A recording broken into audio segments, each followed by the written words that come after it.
It might seem a little bit silly to say that sometimes I rediscover or even discover some of the snare drums that I own, and or drums in general that I own.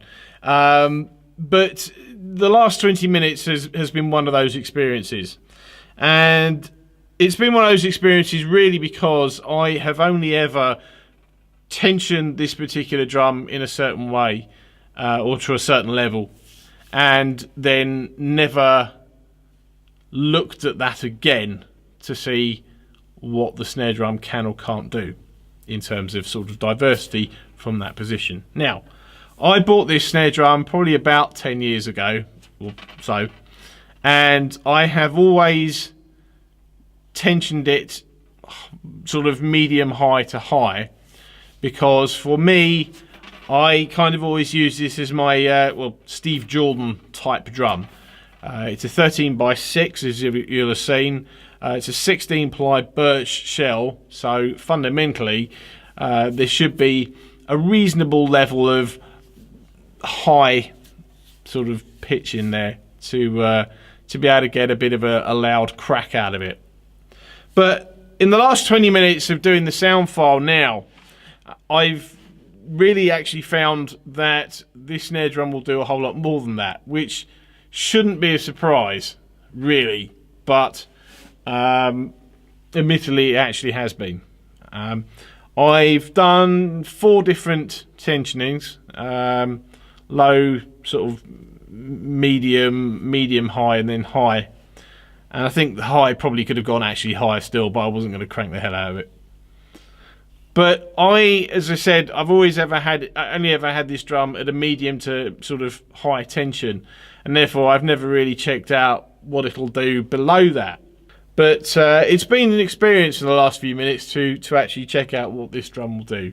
And now I've done that, I've kept it at a slightly lower pitch to where I would normally keep it, or have normally kept it. And I think I will leave it there. So the drum itself is covered in fluff. The drum itself is, as you've seen, it's a 13x6 birch shell, 16 ply, gold hoops, and gold hoops and a gold. It's very dark in here today, and I will sort this out. There you go. Right, gold hoops and gold strainer, and you've got brass fittings on there as well, brass lugs. Let's pop that up. So you got 20 strand, the generic 20 strand wires. They are the original ones. I've never really bothered to change them out, but yeah. So generic 20 wires. As I said, it's a 16 ply shell with. I'm not sure of the actual degree of the bearing edge, but it's definitely quite a sharp one, and it's got a counter cut. So basically it's like that. And the snare beds are sort of there to there. So it's a reasonably wide snare bed, although it's not really that deep.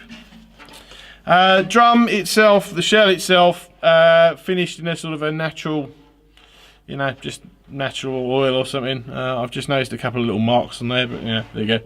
It's been played. It's got a Spaun logoed Evans snare side on the bottom. It's I don't know. It's just dirty actually. Yeah, I've never taken the bottom head off this drum.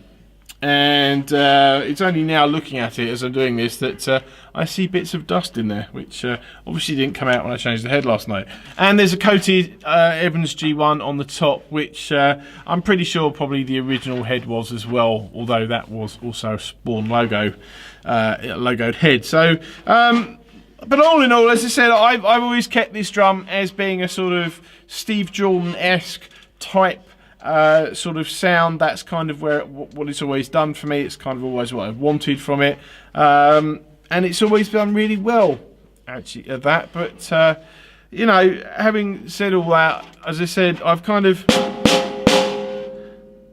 it's more of a sort of, I suppose, middly tensioning really. It's this give in the head, But I'm going to leave it there now rather than crank it up. Only thing I don't really care for too much about this drum, and I've got a feeling out of the 6 or so Spaun drums that I own, this is the only one with this strainer on it, and it's got Spaun, as you'll see, Spaun down the centre of it. I mean, look, it works. I'm never a fan of snare mechanisms that come with bits of rubber or plastic on them. And this has 2 bits of rubber or plastic on them, but you know, at the end of the day, it works. You know, it's on or it's off. It's very well, you know, it's very unexciting in that respect. But so anyway, thank you for watching. This is what it looks like. This is what it sounds like, and I will see you in the next video.